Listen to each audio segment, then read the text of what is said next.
Jam-packed show for you today here on the Bootleg Football Podcast. I'm Brett Coleman. That's EJ Snyder. Matt Harmon is joining us in just a second to talk through a very controversial receiver class. Opinions are split all over the place.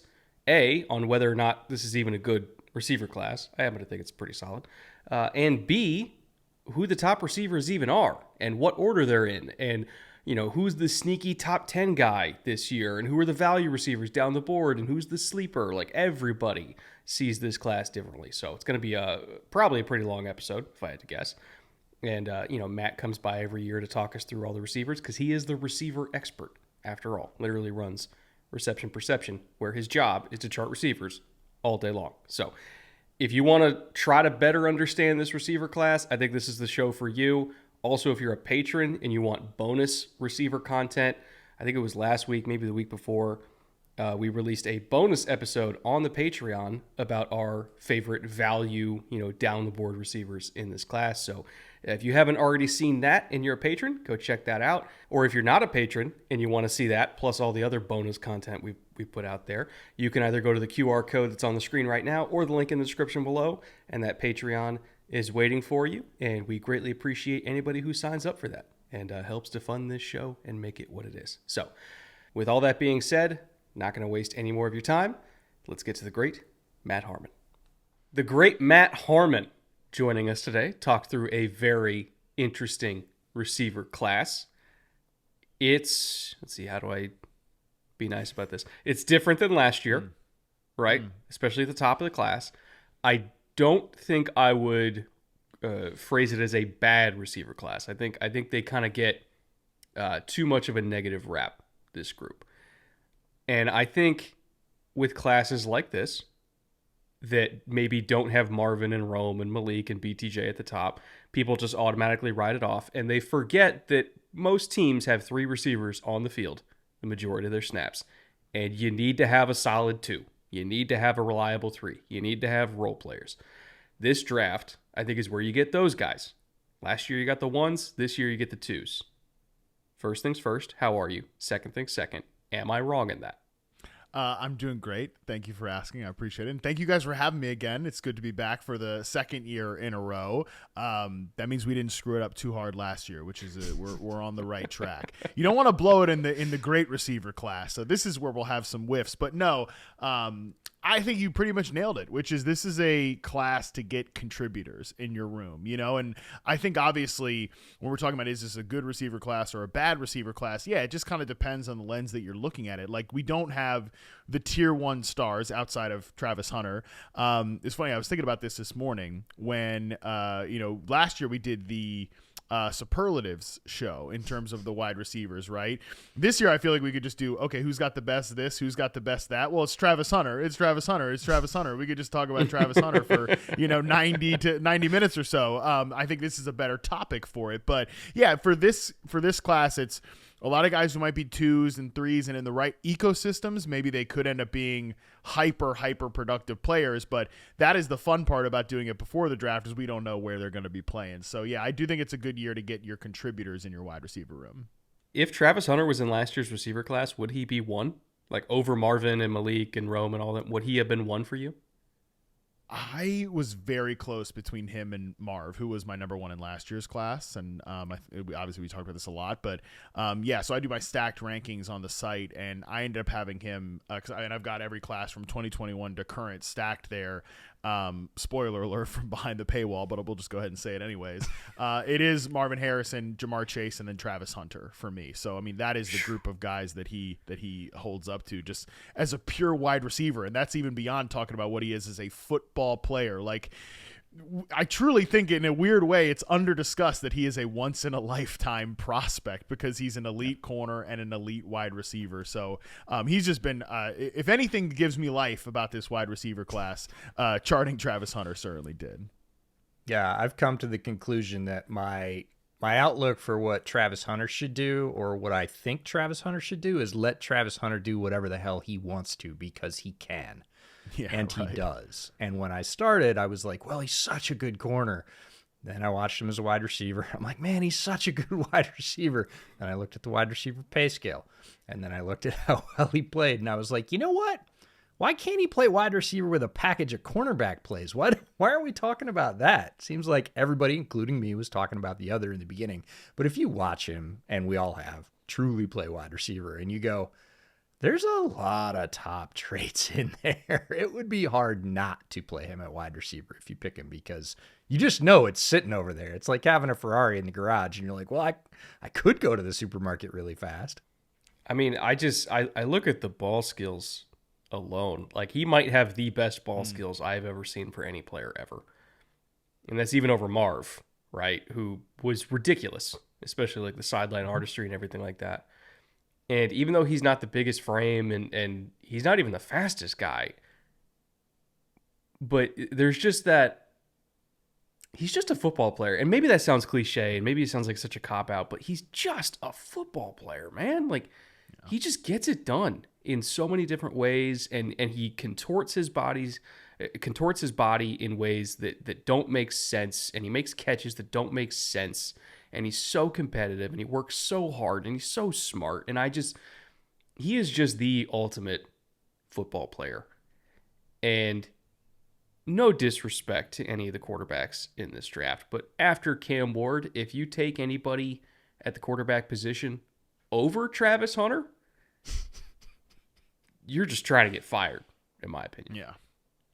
Yeah, I mean, I think Abdul Carter is a great prospect, but I just think there's a clear drop-off from Travis to everybody else. And it really is like, that could be true about just him playing wide receiver. And the fact that, oh yeah, he can also be a high-end player on the other side of the ball. It's absolutely outrageous. Yeah, and Brett, it sounds cliche to say, yeah, he's just a football player, but I mean, the guy clearly loves the game. You can tell anytime he opens his mouth, he just lives, breathes, eats, sleeps football. I mean, the fact that he said, if a coach didn't let me try to play both ways, like I'd quit, because he doesn't know any other way.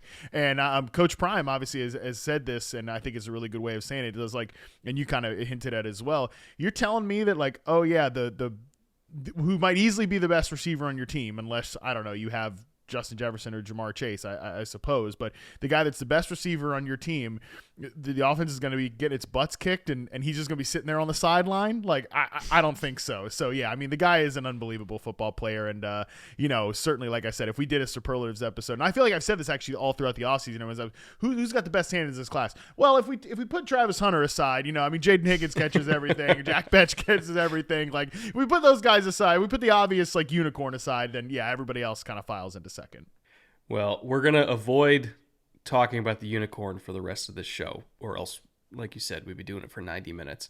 And we're actually going to not really talk about most of the top receivers in this class. We'll allow ourselves to partake a little bit, but the meat of this show is going to be guys down the board that maybe don't get as much publicity, and especially late in day 3 that maybe don't get any publicity at all, because we put in the work to watch 30 plus receivers, and you've probably watched even more than we have. So we're going to try to talk about names that don't get a whole lot of ink. But our first category is kind of hitting the top 10 a little bit. And we each kind of chose 3 guys to talk about today. This is receiver in the top 10 who we have rated higher than pretty much everybody else. Like, basically, who is our top 10 receiver that most other people don't have as a top 10 receiver? Matt, you're our guest. I'll let you go first. Yeah, I feel like actually people have gotten pretty hip to this guy of late, but it's Jack Betch from TCU.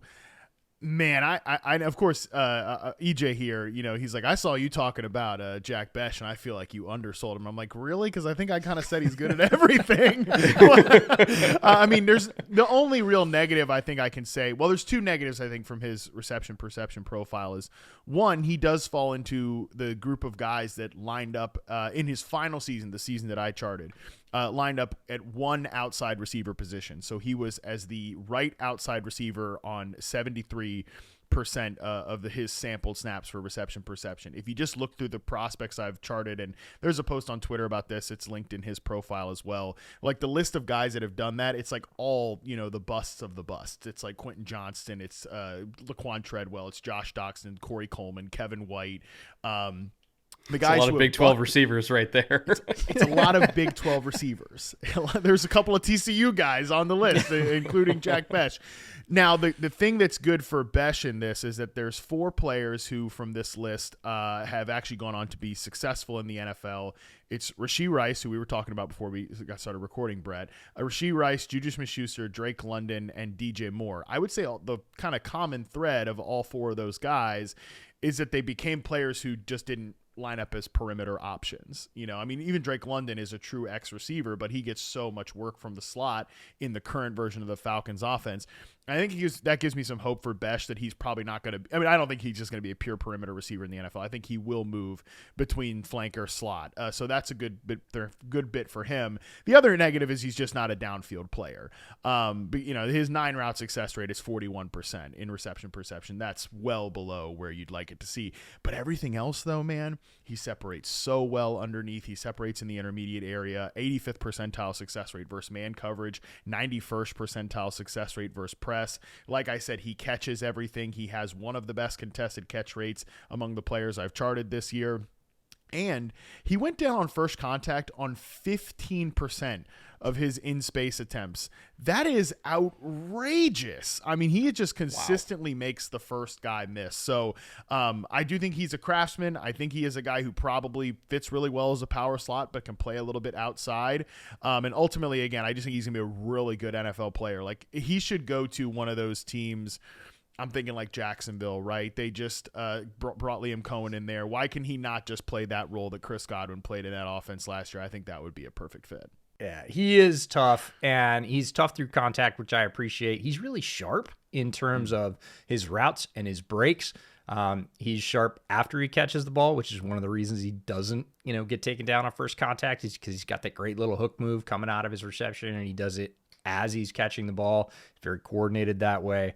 Just a tough, smart player you can use all over the field. And down the field, I feel like he fights for the ball. But yeah, if you want him to just straight up run over the top of a very fast corner, it's probably not going to work. He's going to have to do that sort of gritty thing down the field. But he can do so much in the short and intermediate routes, which I think get undersold a lot of times because it's not as sexy, right? Everybody loves the deep ball. I get it. Everybody loves the long ball, but he can do everything else, and he can do a little bit of that too. So I think he's a very versatile player. I think he'll find a home in the league, and I think he'll be really successful too. The one, it's not even really criticism. It's more just an acknowledgement of a limitation. When I was coming out of the combine, watching all these guys go through drills, and I just kept waiting for that third gear, and it just never hit, And again, it's not going to hold him back as a player because he is what he is and his role is what his role is. But I think it's one of those, if you're drafting him because you want to add some verticality to your offense, you're just taking the wrong guy.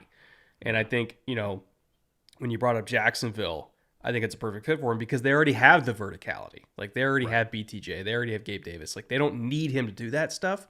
So it's best for the player and best for the team if he just goes to that type of ball club where he doesn't have to do all that. Because I think even he would tell you that, I'm not a field stretcher. I'm a man beater. I'm a guy who is going to keep drives going on third down. I guess all the white guy superlatives are great, tough. I'm everything else. Everything else. But he is what he is. But what he is a good football player, and I think people shouldn't lose sight of that.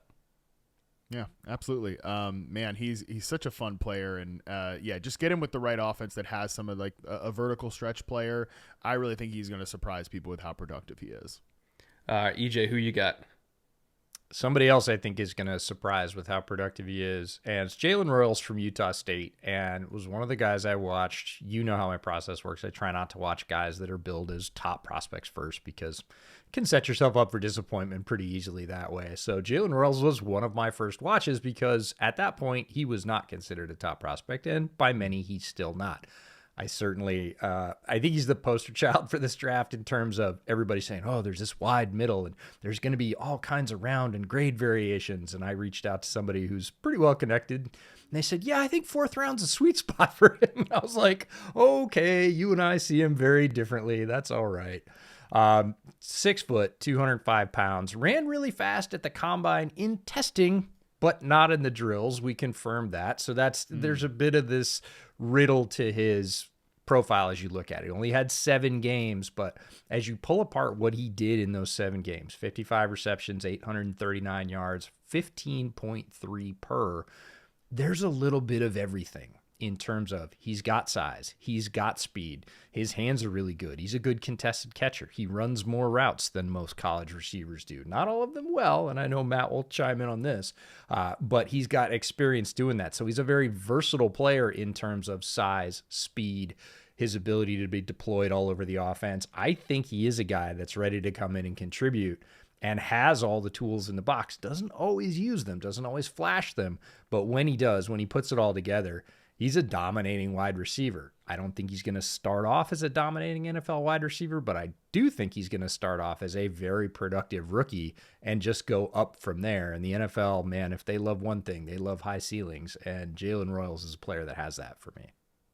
Yeah, Jalen Royals is an interesting one. I'm probably a little bit closer to that, like 4th round than now. I would say like early 4th round, late 3rd round. But just because I think there are, and I think you laid it out really well, that he might not come in and dominate right away.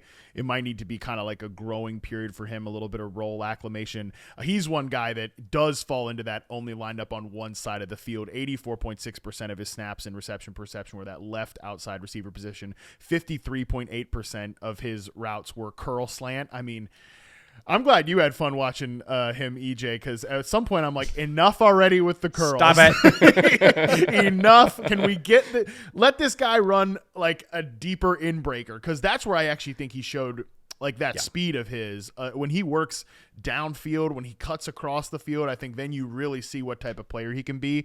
I mean, it's funny. I was on JJ Zacharysen's podcast. He does a great data-based fantasy work, and he said that one of his comps for him, I can't believe this guy's going to come up again, but one of his comps for him was Rashee Rice, actually, which is funny because Rashee Rice was a one side of the field player, very stripped down route tree, and as Brett and I were talking about before the show, he was a guy that played that just one side of the field, goes and curls at SMU, and then the Chiefs, like, I don't know, somehow we're just like, we're not going to have you do any of that. Actually, we're going to put you in the slot. We're going to give you screens. We're going to let you run underneath, and you're going to break tackles. And, I mean, Jalen Royals, almost the exact same build, just 1 pound heavier than Rashee Rice, and an identical 93rd percentile 10-yard split. So, like, those guys are actually, the build is similar. So maybe this is just scar tissue from me not wanting to have another giant miss on a guy like I ended up having with Rashee Rice. But there's definitely some rawness to Royals' game, but there's no question that the tools and the speed are there. Yeah, my one question with him is, like, so many of his catches, like percentile-wise, came on screens. Like, beyond the whole, like, slants and curls thing, it's like his actual catches came on screens. And what he did with those screens was really impressive. And so I almost like resonate with the Rashee Rice thing, because that's how Rashee gets used in Kansas City anyway, is like, let's just give him the ball because he's faster with the ball in his hands than when he's actually running down the field. Weirdest thing, by the way, but some guys are like that. And so if he's just like, if he's Rashee Rice, but they're already using him the proper way, the Rashee Rice way, then like, yeah, you could absolutely talk me into that as like a day 2 guy, even a mid day 2 guy. I just, and EJ, feel free to disagree with this. I just need to make sure he's going to the right spot that is going to use him that way. Because if he's not being used as a Rashee Rice clone with a lot less going on than what Rashee Rice has going on, if he's not being used that way, then I would have a tough time with that. If it's important, because there is going to be, or there already is, I should say, the typical question about level of competition. He's coming from Utah State. He wasn't going against killers every week. That's definitely going to be a bump for him. There's a physical bump for every rookie. Everybody's bigger, everybody's faster, everybody's better. He's going to have to get used to that. And again, if he does get drafted up highly, where I think he's worthy of it, it's going to be a lot of pressure for him. So we'll really see pretty quickly what he's worth. If he gets drafted down towards that end of day 2, beginning of day 3 range, there's going to be a lot less pressure on him. Nobody comes in as a 4th round, wide receiver as a rookie and goes, oh, you're supposed to carry the team. But if you get drafted, up high in the 2nd, you absolutely do come in with that mantle, and that's going to be tougher for him. But it's funny, you and I share a brain again.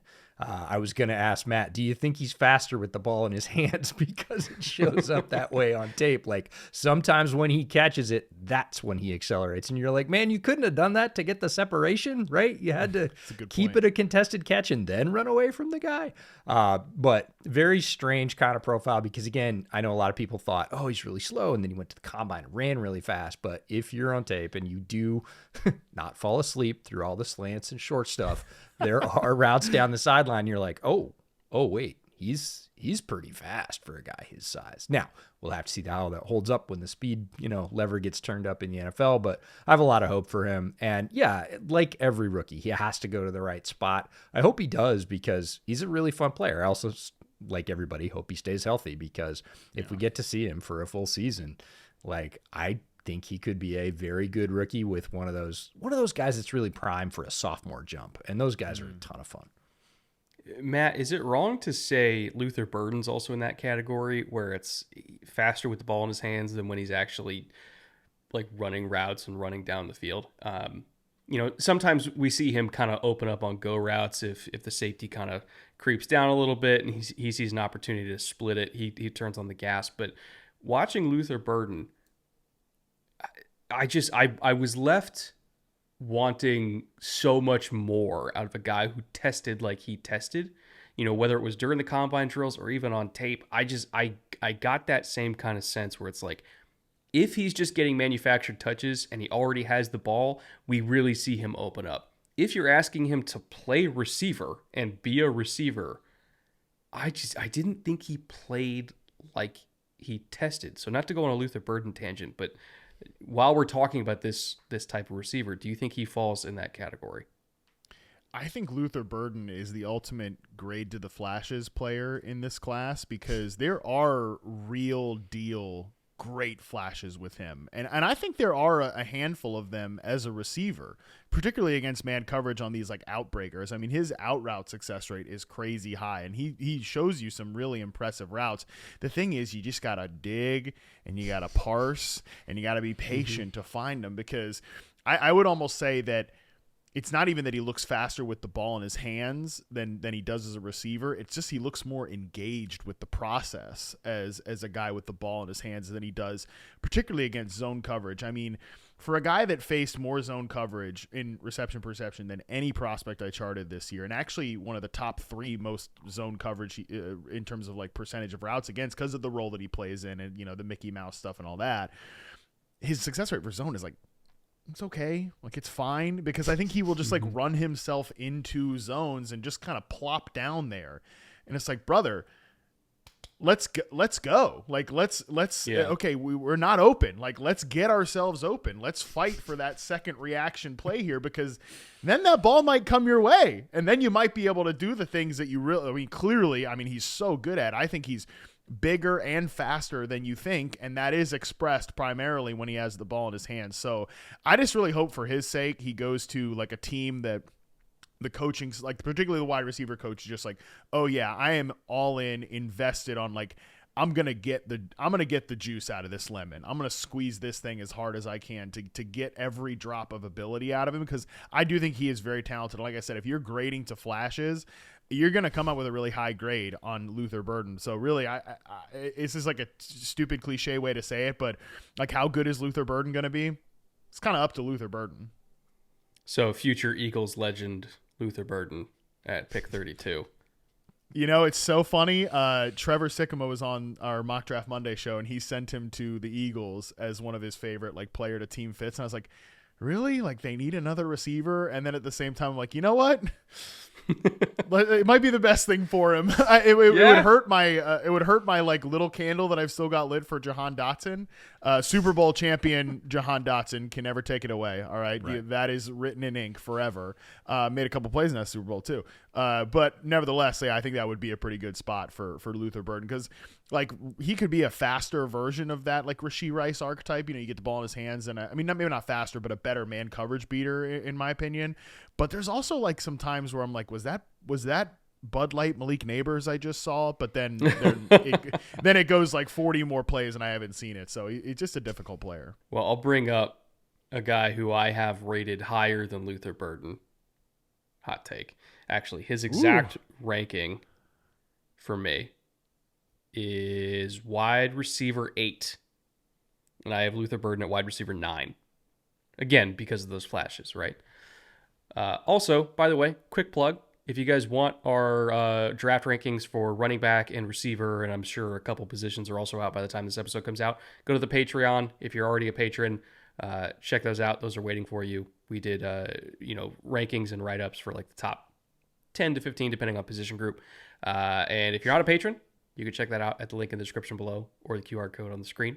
We also have a whole bunch of bonus content, including value receivers. So go check that out. Go check out that bonus patron episode. Now, quick plug over. My player, who I have rated higher than Luther Burden, is Elijah Badger from Florida. Ooh, baby. I did not expect that when I went into this process, right? And I'd watched a lot of Florida this year because I was watching all the SEC defensive players, and they all played against Florida. And as I got further and further into watching Florida, and I really like Chim Dike, and they got a young quarterback there who's just a freak in nature, and they even got a running back, Montreal Johnson, who I was like, oh, he's kind of fun.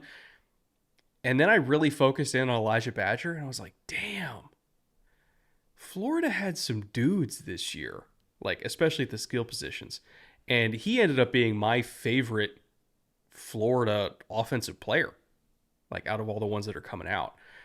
For me, and especially if you watch the Florida State game against Azareye'h Thomas, who's like a legit press corner, he showed the ability to beat physical, aggressive press man coverage against a guy who has 32.5-inch arms. It's either 32.5 or 32 3/4. Super long, super physical. He beat Azareye'h Thomas off the line, roasted him, down near the goal line for a touchdown. And then unfortunately the ball just was kind of high and behind him. It wasn't really catchable, but like he won. Like I charted that as a 1 rep. He worked down the field. He wasn't really reliant on manufactured touches. He had a monster A dot, great hands, great contested catch percentage. Did he have the widest variety of routes run? Not necessarily, but the ones that he did run, I thought he ran really, really well.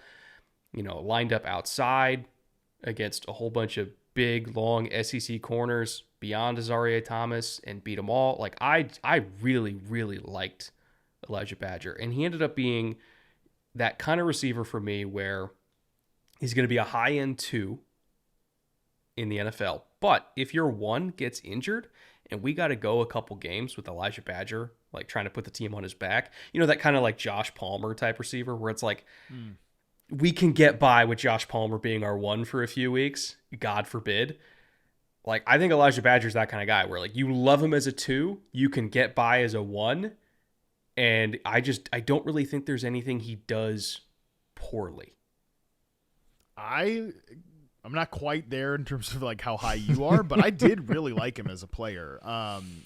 Listen, you line up outside on the line of scrimmage on 80%, of your snaps. You're that true X, and you can beat man coverage. Like I'm interested. Okay, like color me interested in what you can do, and he does show that profile. So I really had no expectations going in to chart him, and like I thought he also was pretty decent with the ball in his hands too. Didn't get the same opportunities at Florida that he did at Arizona State as a tackle breaker, and certainly that's something that makes me just again even more interested. I'm always kind of on the lookout for like the next Brandon Ayuk type that is a tackle breaker but can really play X receiver. And I'm not saying that Elijah Badger is going to be friggin' Brandon Ayuk making $30+ million or whatever.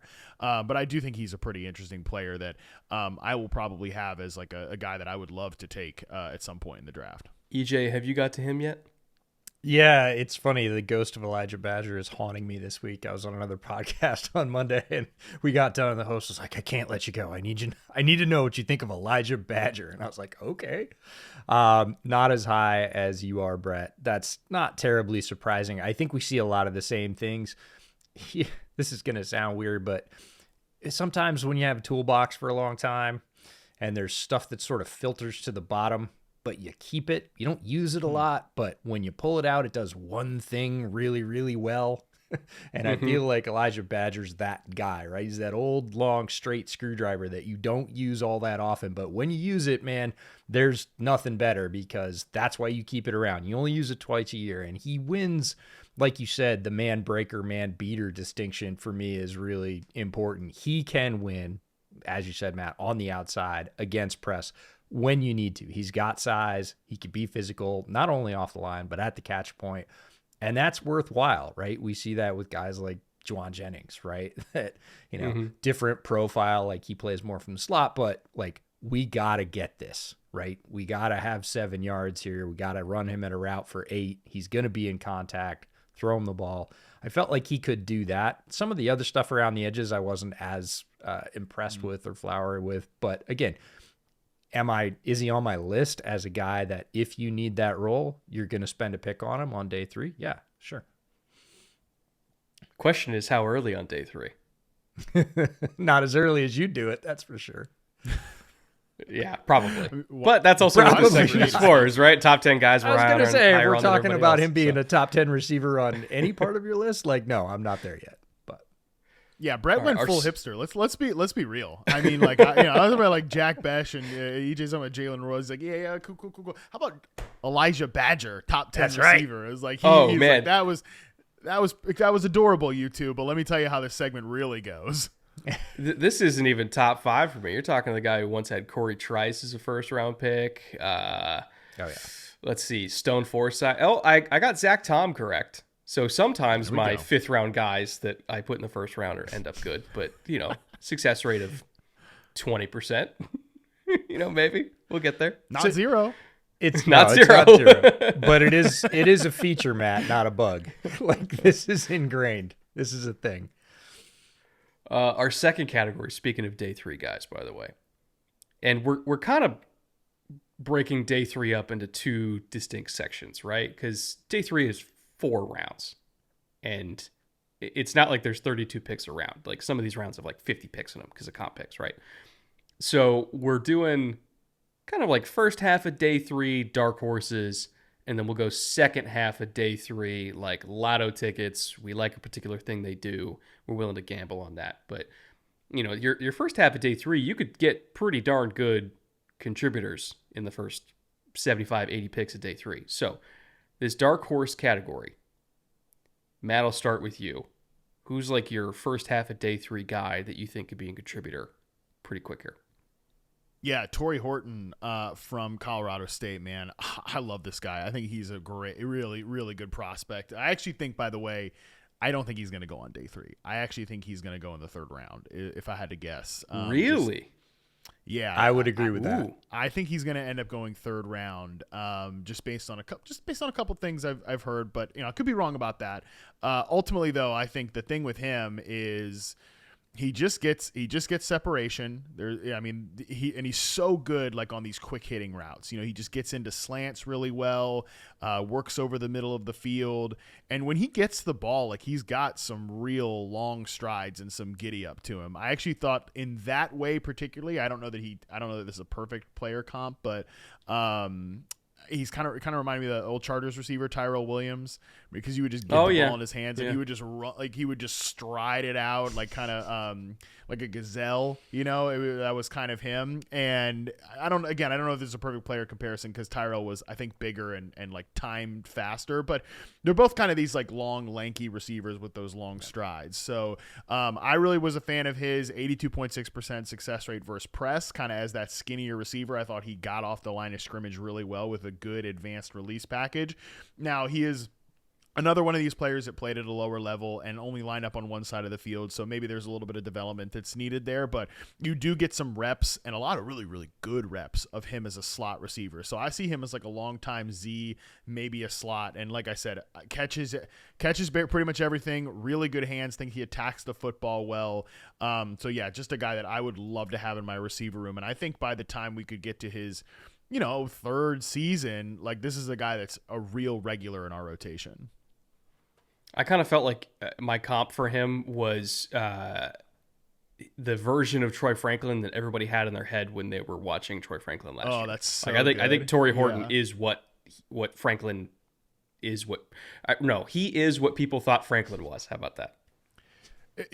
Dude, the amount of times I just did, one of these, like watching Troy Franklin try to go over the middle, and I was like, well, he's not catching that one. No, I'm not going to catch that one either. But this guy, I mean, Torrey Horton is fearless over the middle. I think really tough, physical player, despite that lankier frame that Franklin has. So I see what you're getting at there. Yeah, I think scouting departments are absolutely drooling, which is why I think I'm with you, Matt. I think he probably goes end of day 2, probably end of round 3, because you're looking at a guy with great size. He might not have the greatest girth or mass, but again, he gets it done. He is really tall, long arms, great hands, catches everything, hyper productive, couple of 1,000-yard seasons in college. And he wins in ways, and this is, I'm hearing JT's voice in my head from the quarterbacks episode, these are Sunday wins, right? These are not 16 different moves and your quarterback went circus route and you threw the arm up and ran across the field. He can do that too.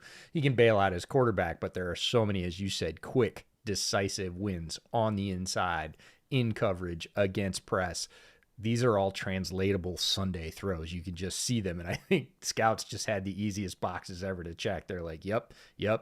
We do that. He does that. All right, great. There's an injury concern, but again, he's got so much.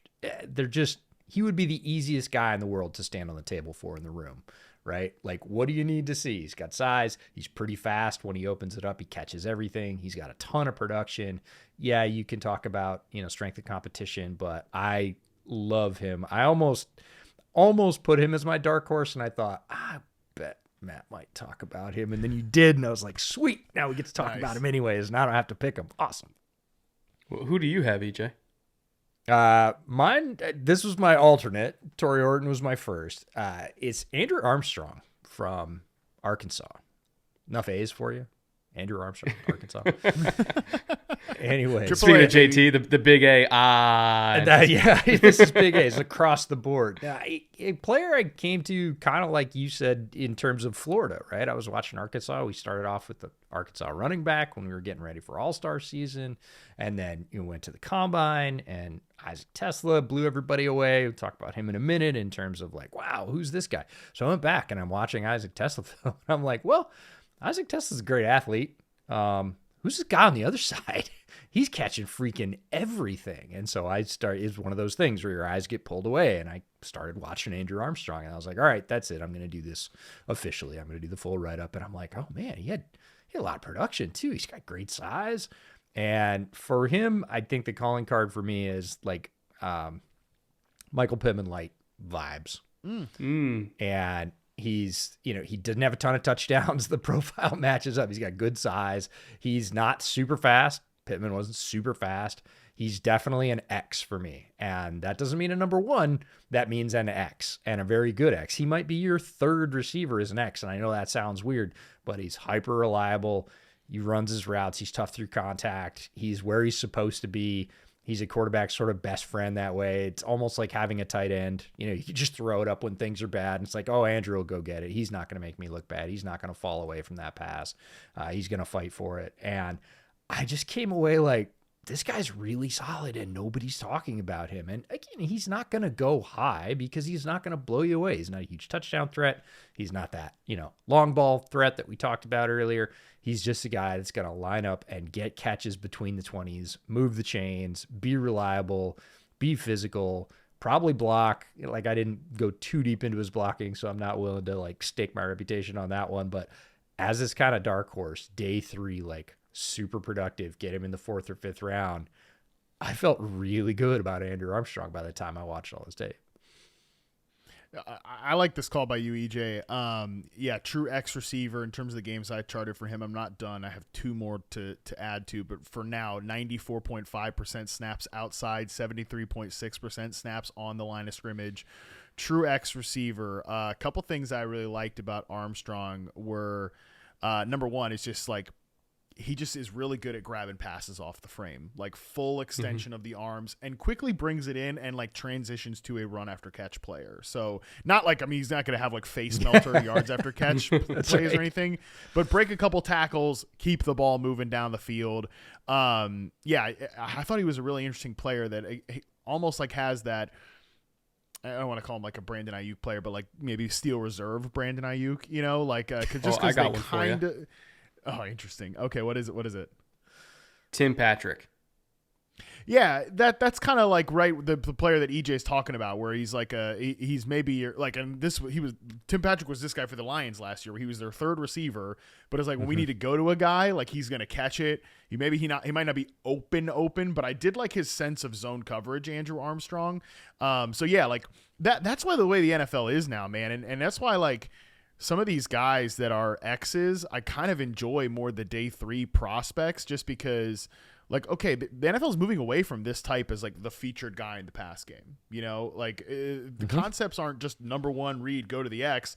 No, it's these guys like the flanker slots who are doing all the fun like stuff. But if you're gonna do that, you need what I've called the sacrificial X receiver, which is like, hey, who's gonna clear some space for these bros here? Like, and then every now and again. We're going to go to this guy when we need it, and I do think Andrew Armstrong can be that. One thing to note about his profile, though, he's going to be 25 years old in October this year. So yeah, he's a grown-ass man, for sure. He is an older rookie, which I think is part of the reason, EJ, why people aren't talking about him, is that some folks don't like that part of the profile. Yeah, as you were talking he was about a grown man dunking on, in some cases, teenagers in the SEC. Yep. Like, it was, he had 30 contested catch opportunities and was a 68.3% contested catcher, which is a wild stat until you realize that, like, you know, he's like 6 years older than some of the guys he was posting up. He's big brothering some of these guys. Quite literally. Yeah. Hand on the head. The thing that kind of drew me to him in the first place is I started again that deeper dive in the statistical profile is if you just pull up guys that are draft eligible in this class and you put, you know, a minimum number of targets in there so you kind of weed out some of the chaff. He's top 15 in yards per route run for the entire class. Yeah. And that's one of my favorite stats for like, hey, are you productive across the board? But as you were talking about it, Matt, in terms of the way offenses are moving and who those targets are going to, I'm like, future Seattle Seahawk Andrew Armstrong. Ooh, interesting. Ooh, right. Let JSN do all that stuff. Be the driver of the offense, and you know, put Andrew Armstrong over there and have him just big brother folks. I'm like, okay, I can see it, and you're not gonna have to spend a lot to do it. So. Good. Well, if you look at the complexion of the Seahawks offense right now, with their top 2 receivers being JSN and Cooper Kupp, that tells me that their current third receiver, MVS, is going to have to play a lot of snaps. And, you know, all credit to MVS. He had his moments with the, you know, irrelevant New Orleans Saints last year, but I'd like to find some alternatives to that's our only destination here. So I think Andrew Armstrong in this mix might be pretty nice. Yeah. Well, my dark horse first half of day 3 guy might also be in contention for that, and that is Pat Bryant, who I adore. I really do. I love Pat Bryant. Again, is that kind of do we need to come up with a different term than sacrificial X? Right? Of just like the guy who's not the number 1, but he does play X. That sacrificial X is it's a little bit more derogatory than we probably want to be talking about for these guys. When we're talking sacrificial X, like, you know, they're purely just there to run out space. But hey, you know what? Like, I thought Alec Pierce was like the sacrificial X, and he ended up leading the Colts in receiving yards. So, I mean, you know, sometimes it's not totally derogatory. Maybe like dirty work X, you know, something like that. Dirty X. I don't know. Well, dirty X sound like a whole lot of things. Dirty X, yeah. We might get banned. Is this podcast made for children? No, it's not. I think that's what Pat Bryant is, though, right? Like he is your, you know, most likely probably number 3, I would say, to come in and play outside for you. And I sent this to EJ, and I really don't want people to take it the wrong way, because this is not my comp for him for him, as in like, oh, he's going to be this player. But stylistically, when I watch Pat Bryant, I see like a little bit of DeAndre Hopkins in the sense that he doesn't really have great long speed, but he gets up to his top gear quickly. Like his first 10 to 15 yards, really bursty, doesn't really have fluid hips, and Hopkins wasn't exactly the most fluid guy in the hips. But at the same time, he still had this way about him in terms of, the angles that he would give defenders. He never really gave them a great angle. He never really gave them a clean shot on his legs when he's running after the catch. He was a good route runner despite not having the most fluid hips. Like he didn't sink that much compared to like an OBJ or even like a Devontae. We're looking at other number ones of his era. Like he didn't sink as low as those guys, but he was still an efficient mover given the physical ability that he had, and he just caught everything. Like he paid off the chances that you took on him, and I think Pat Bryant does that as well. So like good route runner, great burst 10 to 15 yards. He's tough, he's physical, great contested catcher. Like, is he going to be a number one? No, because DeAndre Hopkins is a better version of that archetype who is a number one.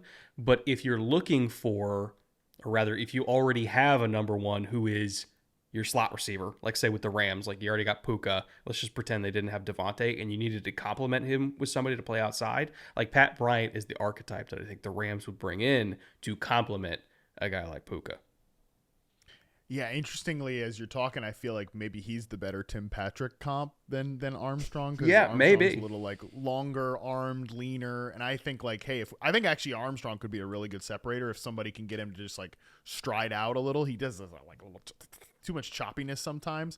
Whereas Bryant, I think, is more the way you described him as he doesn't have a great top gear, but he gets that top gear pretty well. It's actually well expressed in his RP data, where like digs and curls, I thought he actually separated and uncovered pretty well on those. Just like anything 9 routes, post routes, like no, we're not getting a lot of separation there. But that like chunky intermediate area, I thought was pretty good for him. He had that one double move.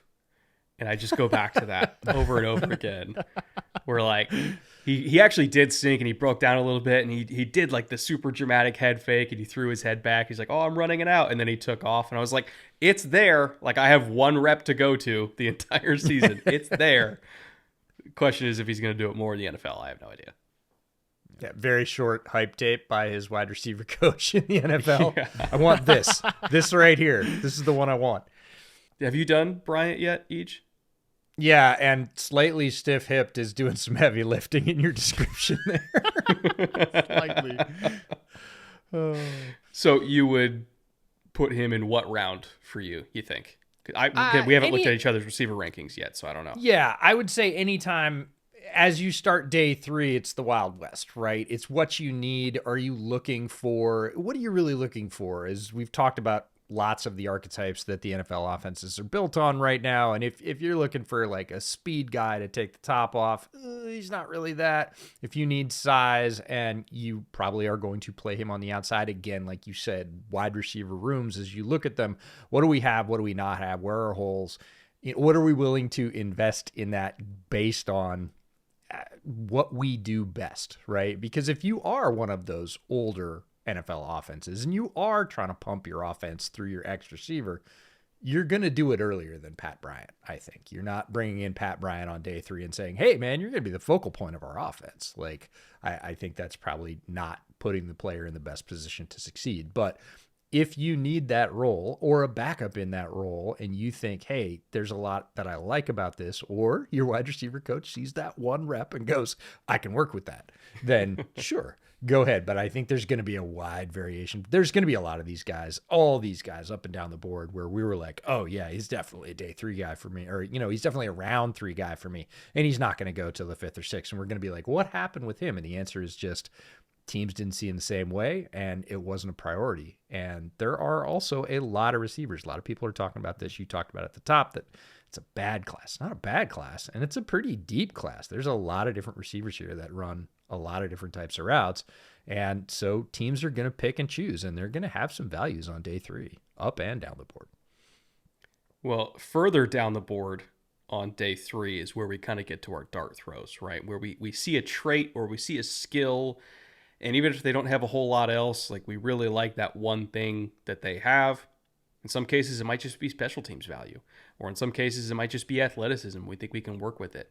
Like round 6, round 7 is where you see those dart throws. So Matt, I'll start with you. Who is your quote unquote I'd spend a late round pick on type guy? I have 2 because I can't help myself, but I'll just go with the first one that I definitely want to talk about, and then maybe we can come back to the other one. But the first one I want to talk about is Isaac Tesla, who EJ mentioned earlier. I mean, dude, this guy's a riot just because, number one, he's like a 6'4", 215, white slot-only guy, but his athletic comparables are outrageous. If you look at Mock Draftable, which obviously is a great site, some of the comparable athletic players are like Allen Robinson, Roma Dunze, Javon Walker, Andre Johnson. And I'm like, wait, what are we talking about? And then you look at the production and it's like, well, there's not a lot here at Arkansas. But then you go back and look at what he did at Hillsdale College, and he was absurdly dominant at, the great luminary school that is Hillsdale College. But I've charted 5 games of his, which they're easy to get through. I was going to say, would that take you like 8-9 minutes? Yeah, my favorite. That's probably why I like him so much. I'm like, yeah, you made my life. You made my life really guy. easy. Well, the cut-ups are great. The full games actually are kind of tough because it's like, right, all right, not here, not here, not here, not here, not here, not here, not here. Yeah, he just was not really a full-time featured player for Arkansas, but I think the traits do show up when you watch him. I think he settles against zone coverage well, especially working over the middle of the field. Again, it's very brief flashes because he doesn't get a lot of footballs thrown his way, which I was just kind of surprised about. Right. But I think his ball skills are good. And he was tough in contested situations.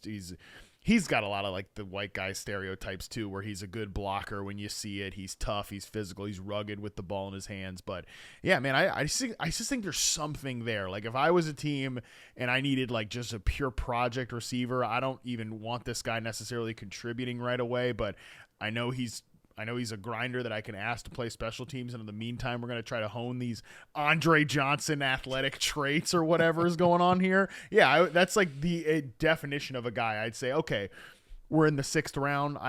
Let's bring him in and see what happens. You know what's crazy is, so he had 281 receiving snaps this year, which is not a lot. It's like 20 receiving snaps a game. 4th lowest in this class. It's still 100 snaps more than Dante Thornton had at Tennessee, because Tennessee, for whatever reason, is obsessed with not playing their players, like ever. Like whether it's defense or offense, like the Wait, constant did you say not rotation. paying their players? Yeah, I was going to say. Oh, by the way, breaking news. I don't know if you saw it during the show while we're recording. Nico's going to UCLA. I don't know for what type of money, but he's coming back home to SoCal. God, that whole situation is such a mess. But I will say, quick tangent, I think it might actually be better for him, because I struggle with Dante Thornton for the same reason I struggle with all Tennessee players. Like I don't know how to project them to the NFL because their offense is just bananas, and it might actually be better for Nico to get out of that offense so that we can actually see what it looks like when he plays real football. I guess we'll find out, but soapbox over. EJ, back to Arkansas and Isaac Tesla for you. Yeah, he got the C grade for me, which is when I'm at the combine and we're lucky enough to be on the field. I was really impressed. I had no idea who Isaac Tesla was. I looked him up on my sheet. I was like, who is this guy? He's obviously a very good athlete. He was really sharp in the drills. He had good hands, ran everything exactly the way the coaches asked, showed good speed, obviously had great size, was well built. I was like, man, why have I not heard this guy's name? So he was one of my guys. For those guys, I put a C next to him. Something at the combine flashed. I want to go home, do the full workup. Yeah, getting through his receiving reps is something else, because there's not very many of them, but you have to wait a long time. The good thing is, once you see one, you can usually skip the rest of the game, because that's the one he got thrown during that game, and you can just go to the next one. But there was, speaking of that one route you're talking about with Pat Bryant, there is one double move from the slot, and he was so pleased to run it. Which game? The guy so badly. I'll send it to you. I put it in my notes because I was like, there it is. There it is. That's what he can do. Like, he has the athletic ability to do it again. He proved it the one route, but he's extremely raw as a wide receiver. You see all the toughness, you see the lineup, you see the blocking, but in terms of all the nuance, right? He can do it, but he doesn't do it on tape because, again, he probably didn't have to do it at Hillsdale because he was dominating on physical traits. And as he goes up, again, those traits aren't going to mean as much when he goes to the NFL. They are NFL traits for sure, but he's going to have to learn everything about footwork, alignment, pace, head fakes, all that stuff. And it's sort of blunt force object right now. You don't see a ton of that in his tape. When they do throw him the ball and he catches it, he can make moves. He can get yards after catch. There is something there. I'm with you. And yeah, he is a guy that I would be perfectly happy putting on special teams because I know I'm going to get great effort. And those traits are going to come through on special teams. He is big enough and fast enough to blow guys out of the way. So, that's the kind of guy that you're going to take a chance on at the end of day 3 is a traits-based guy that you think has more ceiling that can play special teams right now. That's the perfect ticket. So, yeah. I fell in love with how he moved, man. Like, just watching him at Combine. That was my first exposure to him as well. Mm-hmm. And there was a bunch of NFL athletes out on that field, and he still just moved different. And I can't get that out of my head. Similar to Dante Thornton, who just moves different. And will he go later on day 3? Yeah, probably.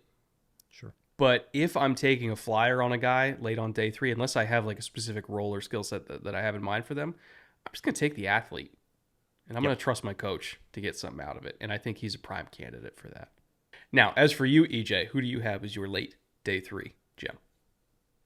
This is one of my favorite categories because it's the old school sleeper category, right? Somebody that, fans always tell us, I don't want to hear about those top 50 guys. I don't want to hear about those top 100 guys. By the time we get to 8 days to the draft or 7 or whatever we are at this point, they're like, scrape the bottom of the barrel. If I've heard this name before, I'm going to be angry. And they probably haven't heard this name, which is one I'm really excited about, which is Joaquin Davis from NC Central. So shout out to Jordan Reed, NC Central. Joaquin Davis is, again, the dart throw you're going to take at the end of day 3 because he's 6'3.5", 194, almost 33-inch arms, 4.36 40, 151 10-yard, 42-inch vert, 10-foot broad, 6'9", 4 cone. So again, his receiving reps, both because of the offense and, they didn't play as many games, is a little bit like Isaac Tesla's in terms of he only had 31 catches for 490 yards. But if you work that out, that's 15.8 per. And you can see it on some of the routes he doesn't get targeted on. You're like, speaking of, won the route, like that's a win. Nope, quarterback didn't see him. Okay, like guy can run. He can elevate. He can high point the ball. He's a tremendous athlete. Is he polished? Is he practiced? Does he have a ton of reps? He's a good football player. That's going to be a huge jump from NC Central to the pros. It's been done before, but if you're at the end of day 3, you need a guy to play special teams, and you want your basically like field stretcher MVS clone that you're going to get for a late 6th or a 7th, Joaquin Davis, man, go for it. He is tall, fast, and when you throw it to him, he can catch it. So that's enough for me to start with. Have you got to him yet, Matt? Bro, I don't even think I have him looking. He's all looking, bro. I was looking as EJ was talking, and I was like, "Jeez, God Almighty! I don't even know if I've got any tape on him." It was funny. I've said this. I don't know when we're posting this episode, but I've said this on a couple other shows. I'm being forced against my will to go on a family trip this weekend. I'm only going to be showing up for one day. I'm not doing the whole weekend. It's draft day, buddy. Okay, no. But so I'm forced against my will to go on this family trip this weekend, and I've been telling jokingly people on the side like, doesn't my dad know that the most important thing in the world right now is not gathering with family that I haven't probably seen for 5 years. It's spending every waking second charting day 3 receivers who are never going to matter in the NFL, like never ever going to do anything, just on the off chance that subscribers might read the profile and be like, yeah, that's a great little hit for me. And that's where I'm at in my life. And no, I have not gotten to this guy. He was not even on my radar in terms of now I might have to cancel the family trip, EJ, because I got to find myself some NC Central tape. That's okay. You can blame it on me. They don't know me. Yeah, Matt, how often this time of year do you get, DM'd the question, so who's this year's Puka Nakua? Who's the fifth rounder that's going to put up 1,400 yards? Usually 10 times a day. No, but that's the reason you do it, right? That's the reason that you do it, so that if a guy does, like Puka Nakua, break out, you can go look at the rookie roundup and be like, damn, that guy actually had a really good success rate versus man coverage. Like, maybe we should have paid a little bit more. Frankly, I wish I had paid a little bit more attention to the good indicators in his profile. So yeah, I mean, that's the reason. Maybe that's the reason I'm breathing. I mean, the reason you keep going is to find the next Puka Nakua. But for the most part, no. I do get that question quite a bit. Well, I have I'm like, one nobody. for you. Nobody. Who's the next Puka Nakua? Freaking nobody. Probably. Best answer. Yeah, nobody in the history of the sport. How about that? Malik Neighbors. How about that? Like, who's going to be the next rookie receiver that tears it up? Probably the guy you think. Well, I think my late day 3 sleeper is somebody you probably have tape on because they're from Pitt, and that's Konata Mumfield. Have you done Can Mumfield confirm. Yeah, I haven't yet, so he'll be somebody. I'll blame it on Brett too. Yeah, Dad can't go on this Easter trip. It's EJ and Brett's fault. Yeah. EJ and Brett. Yeah, he's got. Just Yeah, out I'm here sure he's on disappointing YouTube. children. Yeah, my national pastime. I like him a lot, man. He just gets open. And similar to some of the guys I've talked about already in the show, doesn't have a high-end top gear. Like, I would say his speed, his long speed at least, is average. But unlike some of the guys I've talked about, he is so fluid. He's such a good route runner, great hands. Like, he just wins. Like, whether it's man, whether it's zone. He first got on my radar at Shrine Bowl, watching him just absolutely tear everybody up in the one-on-ones. Him, and honestly, I thought he looked better than Ricky White, even in the one-on-ones, even though Ricky came in with like the highest profile. Him and the Colorado receivers came in with the highest profile, but like, I thought he looked better than Ricky White even. I thought he looked better than Juice Wells. There's a whole bunch of day 3 receivers there at Shrine Bowl, but Mumfield is one that really stuck out to me, where I was like, okay, that looks real to me as like an undersized slot who's just gonna separate. And if you're looking for, that man beater slot where, we get into 3rd and 5 and we're going to get a cover 1 call, because that's what teams call on 3rd and 5, because they're kind of worried about playing zone and giving space. Like, they're going to man you up and try to beat you. He's the guy that beats that. So, bring up another name that was already on this show, Jawan Jennings. Does it differently. I think Jennings, obviously bigger frame, wins a little bit more with that frame because he can, but you use Jennings the same way, where like 4 times a game we need him to move the chains on 3rd and medium. I think that's what Konata Mumfield's going to do as well. Yeah, I was just going back to my write-up on him, and he looks sturdier than he's listed. 6'1", low 180s. He looks sturdier than that. Captain, very strong hands. One of my favorite things about him was he has a very good yak plan. You can tell as he's catching the ball, he's like, what am I going to do with that guy on my hip? Right? I already have that plan. I'm going to give him a stab step and go the other way. And he executes it over and over again. He's got enough athleticism to do that, but you can tell some guys, when they catch the ball, they kind of turn around and go, okay, now what? By the time he's catching the ball, he already knows, because he's not the top tier athlete. He knows he needs that extra little half second to get away from guys, and he's got that plan and he executes it over and over again, and it's not the same. He'll vary it up like a good offensive lineman, right? And that just keeps people guessing, and it gives him a lot of extra yards. So he really earns it. A lot of people call that, technician, practitioner, whatever. He works at the craft, and you can see it, and he maximizes his ability, and that's, a tough, fun, smart player. It's an easy guy to root for. Have you got to him yet already, Matt? No, but I think I'm going to now. You've sold me. I love a craftsman. I'll get him. I'll get him into the rookie roundup. Why not? This year I'm going to have more profiles, more players on the site than I did last year, which is maybe stupid because last year was maybe the better receiver class. But if you can one up yourself every year, that's my challenge. So no, yeah, I'll go ahead. Yeah, I'll go ahead and call the family and say, forget it. Easter not important. But yeah, Mumfield from Pitt, that's important. So yeah, I'll get something up on him. How many receivers, and this is both for Matt and EJ, how many receivers do you guys do every single year on average? It's, in terms of how many I watch is a different question than in terms of like actually get on the site, like, 8 games, full charted profile. That's usually like last year it was 23. This year it's going to be probably like 26. So, but then obviously watching is a different question. I too have a different designation. I have watched and seen, which sounds like the same thing, but watch for me means everything. Like full physical profile, full analytics profile, 2.5, 3 games. Again, if I'm through, 2 games and I'm starting the third and it looks the same, I'm not going to watch the third game just to get verification. If I have questions from the first 2 games, I'll go to the third game. That's watched. Seen is saw him at an all-star game. I've watched highlights. I've watched a game or less than 2 games, right? So watched and seen is 2 different things, but I'll count while you guys talk about something else because it's a lot. Well, I was just going to say that in terms of there are times, EJ, where I have the same thing where it's like, all right, well, what do I really need? Like, I get it by the third game. The guy I was going to talk about, my other player, Ty Felton, is one of those players that I was like, by the third game, am I really going to get to the 8th game and like have learned something different? Probably not.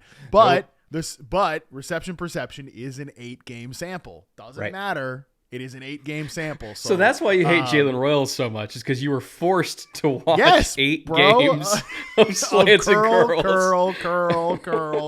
I mean, Thornton is a great. Now, some of these guys I do just say, hey, we're going in the rookie roundup, which is about 3 to 4 game sample.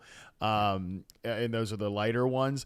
Thornton was a great one. Like, there's no way I'm watching Dante Thornton from Tennessee. There's no way I'm watching 8 games of this. No chance. I mean, it'll be fast, it'll be breezy, but I can't watch Tennessee's offense for that many games. And again, what more are we going to learn from? Yeah, he's an athletic guy who can run a couple routes, like, So, but yeah, for the most part, that's why I don't get to like 50 receivers because it's 8 games, baby. It doesn't matter if I don't learn anything new. It's the 8-game sample, so you can compare like across classes and everything. Yeah, no, and I think it's a fantastic standard. That we're huge fans of your work and promote it whenever we can because of that rigor. But without that rigor, between watched and seen, for me, it's 42 this year, Brett. I try to get to the average number of receivers that are drafted every single year, which is about 32 to 33. So I try to get to 35 every single year. And that leaves me with the smallest chance that I can reasonably have of somebody going off the board on day 3 that I have never heard of, right? Right. Although now you give me homework because I got to go watch Davis from North Carolina Central because I didn't even have him on my list. I know. And a guy with 30-ish receptions is not going to move your head necessarily until you turn on the tape and you're like, oh, that guy's, 6'4", almost 200 and runs 4.36. Okay, that's pretty darn cool. But I give both last you a year little for bit watching more homework. Holy Cross receivers, and now you're well, that Carolina worked Central out for you though. That, like Matt said, that paid off. That's why you do it. But I'll give you a little more homework for both of you. Shout out to Peter King's alma mater, Ohio University, Coleman Owen. I got a buddy on that staff. I'll ask him about him for you. Yeah, former Northern Arizona lumberjack. And I'm going to say, you said earlier that one receiver is actually more like who people thought another receiver was. I'm going to say that Coleman Owen has a lot of what people think Restrepo is in his game. Ooh. And that's, by the way, somebody we didn't bring up yet, Restrepo.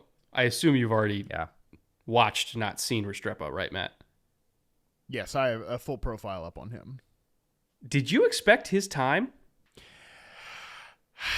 No, I wouldn't. I didn't expect 4.8. I mean, I didn't expect him to blaze the thing or whatever. I do think he is, not the fastest cat around, but can't you just see a guy like that randomly catching 80 passes one year, in the right situation? Yep. Yeah, just like, oh yeah, he just falls ass backwards into 80 catches because like we had offensive line issues. The quarterback had to get it out quick, and that guy's just open on slants and flats.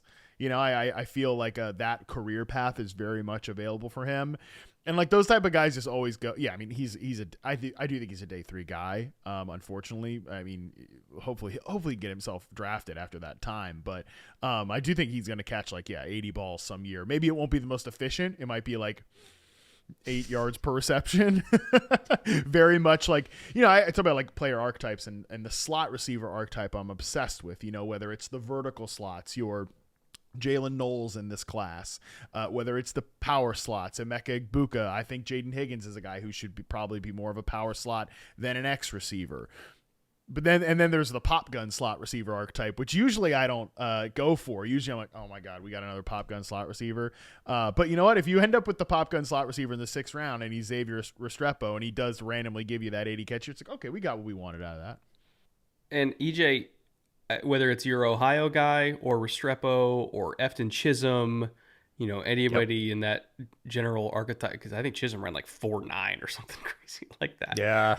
He didn't help himself, that's for sure. I look at them as running backs with extra steps. Like they're just they are subsidizing our outside run game. Like honestly, that's what they are. And if you're getting 6 yards out of a play instead of an inside run, if we're just throwing a bubble, or if we're taking him in the flat and he's getting a 3 or 4 yards a yak and keeping us on schedule, like that's what they are. They're just running backs with extra steps to me. And I think that is a valuable thing to have, because you can kind of feel it in your football team when you don't. Like when you don't have that answer, like if you can either throw it deep or throw it, in between the 10 and 20 yard mark, but you don't really have any way to get something out of a check down. And so you're constantly in like 3rd and 8 because you don't have a receiver that can keep you on schedule. You do kind of realize how important it is when you don't have one. Yeah, the absence of it is a thing. And you say, running backs with extra steps. I think of it as the old tight end too, right? The tight end that was really just good for 4 or 5 yards and turn right or left, or just stop right there and turn your numbers around. And you're going to catch it and you're going to get tackled immediately. We do not expect yak from you. We certainly do not expect double moves. We expect you to go out, turn around, and catch the ball. And those were the safety blankets, right? Then, tight ends got more dynamic and, everybody wants one because, hey, they're just scaled down wide receivers. And you can get it either way. You can get it from that little pop gun slot, or, people used to get it from tight end too. And they really kind of don't anymore, because those guys are expected to be, if they're smaller, faster, right? And then we're going to send them out, the Isaiah Likeleys of the world. And they don't run those little 4-yard turn routes. And there were a lot of those for a long time. And it just kind of morphed into, hey, we'll just get this small slot receiver and he'll do it for us. And it's like, oh, okay. It's the same kind of stuff moved out 2.5 yards, but you're getting the same vertical distance on the field. Before we let you go, Matt, what are you working on? When is it coming out? And where can people find it between now and the draft? Yeah, between now and the draft, I'm just getting as many players on receptionperception.com as I can. Like I said, there's going to be more full profiles and more total players, including the rookie roundup, which we'll post probably Tuesday, the week of the draft. That sounds about right. After I lose contact with all my family, because I gotta look at NC Central guys apparently. But no, that's where they can find everything. Subscribe, receptionperception.com, and Yahoo Sports is hosting a live draft show. I'm sure you guys are doing something draft day as well, so get all your screens up. It'll be me, Nate Tice, Charles McDonald, Jason Fitz will be live during the first 2 days of the draft. So I'm excited, man. It's been a lot of work this draft class. It's been really fun to learn about all these fascinating day 2 receivers. So if people want to subscribe to Reception Perception and check it out, I would be very, very appreciative. Well, thank you for coming on for your annual visit. We appreciate you once again. And with that, EJ, let's get out of here. Always great when Matt stops by to talk through one of the hardest positions to scout in all of football. It didn't used to be, but it certainly feels like it is now. Receiver is very hit or miss for me, almost as hit or miss as quarterback. I don't know if you would agree with that, but for me, I either knock it out of the park or guys I like are out of the league entirely in 3 years. So there's not really a middle ground for me when it comes to receiver. What about you? What's your success rate lately? Lately, it's changed. I think it's gotten a little better overall, but the big hits and big misses, it is a high variance position for me scouting, and I think that sort of spreads across the industry. We all see things that we like, things that we think will translate, and again, we say it all the time. I know it sounds boring, and I know it sounds like a cop-out, but it's really not. Landing spot is so important for receivers, not only because of system and how they get used and how they get employed, but who's throwing them the ball. And there's a lot to learn when you make the jump from a college receiver to a pro receiver.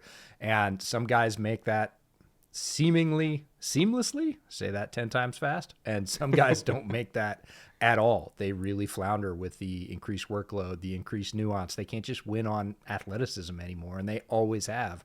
That's really tough for some guys, and that's a very difficult thing to predict unless you've spent time around these guys. We don't have the luxury of that, so we're going off tape, and we see a lot of things we like, and then 3 years later, we end up wringing our hands and saying, why hasn't this guy produced yet? So it's up and down, but when you hit one, it does feel really, really good. This is one of the positions where honestly the differences in rules between college football and the NFL shows up the most, right? Wider hashes means more space in college football. Space is a lot more constricted in the NFL because of the structure of the field, like where the ball can be spotted. You know, NFL, the game is more played over the middle of the field, whereas in college football, it's more played on the perimeter, I would say. I mean, you look at some of the screen rates for these offenses, they're like 20+%, which you never see that in the NFL because you can't, because the space is different. So, you know, quarterbacks have to learn how to play in constricted space when they graduate to the NFL, and receivers have to as well. Reading coverages is different. Routes are paced differently.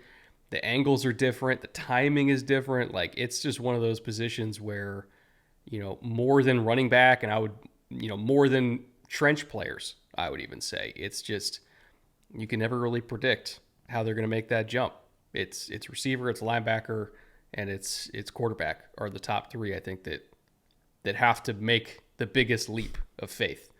Or rather, we have to make the biggest leap of faith on those three positions, just because how the game is different. So hope you guys enjoyed this episode.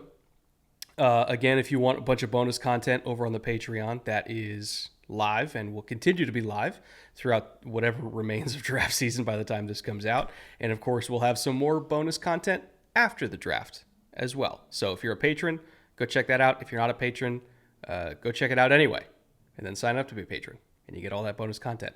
I also want to thank all of our executive producers at the highest tier of Patreon that have been here, you know, as ride or dies for many, many months, years at this point. Fitzy, Connor, Eichen, Liam, and Mike. Once again, thank you all. Thank you, Underdog. EJ, any final words? Always a great day when Matt stops by. One of my favorite people in the industry, just as a person, but also as a professional. One of the best people doing this work. Have followed his work for a long time. Am thrilled for his success, and even more thrilled when he graces us with a little bit of time like he did today. And I just think it makes us all smarter. So that's some of my favorite football content. All right, let's get out of here. The next time you see us, we will be live.